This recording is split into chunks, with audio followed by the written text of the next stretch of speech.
এক ছিল সবুজ জঙ্গল, সেখানে থাকতো এক বড়সড় হাতি আর এক চঞ্চল ঘোড়া। চল আমরা বন্ধু হই। দিন যেতে লাগলো আর তাদের বন্ধুত্ব হয়ে উঠল আরো মজবুত।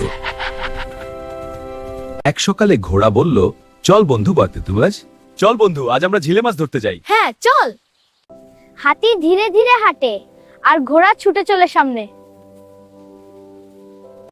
মাছ ধরার মজা শুরু হলো, কিন্তু কাজটা তত সহজ নয়।